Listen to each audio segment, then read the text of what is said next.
Hello, this is Ron Paul with your weekly update for August 22nd. Recent incidents of violence in Norway and London have made us understandably uncomfortable here at home, as many fear that a worsening economy will lead to violence and unrest in American cities. This is why Congress must view the economy as its first priority in a matter of national security. Unless and until we get our fiscal house in order to foster economic growth, civil society will continue to deteriorate. The fundamental lesson every American should learn from these incidents is that government cannot protect us. No matter how many laws we pass, no matter how many police or federal agents we put on the streets, a determined individual or group can still cause great harm. Both Norway and England have strict gun control laws, and London in particular has security cameras monitoring nearly all public areas. But laws and spy cameras are useless in the face of lawless mobs or sick mass killers. Only private individuals on the scene could have prevented or lessened these tragedies. And we should remember that theft, arson, and property damage were not the only criminal acts in London. Innocent bystanders were assaulted and killed as well. In those instances, deadly force used in self-defense would have been fully justified. Perhaps the only good that can come from these terrible events is a reinforced understanding that we as individuals are responsible for our safety and the safety of our families.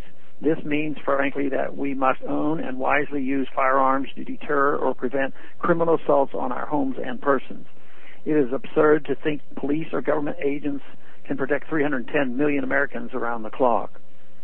Thanks to our media and many government officials, however, Americans have become conditioned to view the state as our protector and the solution to every problem. Whenever something terrible happens, especially when it becomes a prominent news story, people reflexively demand that government do something. This impulse almost always leads to bad laws, more debt, and a loss of liberty. It is completely at odds with the best American traditions of self-reliance and individual responsibility.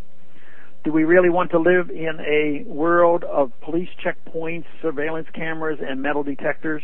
Do we want to imprison every disturbed or alienated individual who fantasizes about violence? Do we really believe government can provide total security, or can we accept that liberty is more important than the illusion of state-provided security?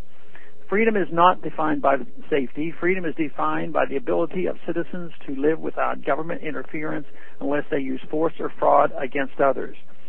Government cannot create a world without risk, nor would we really wish to live in such a fictional place. Only a totalitarian society would even claim absolute safety as a worthy ideal, because it would require total state control over its citizens' lives. Liberty has meaning only if we still believe in it when terrible things happen and a false government security blanket beckons. Thanks for calling this update. A new update is placed on this number, 888-322-1414, every Monday. The written text can be found on my website, www.house.gov/Paul, under the heading Texas Straight Talk.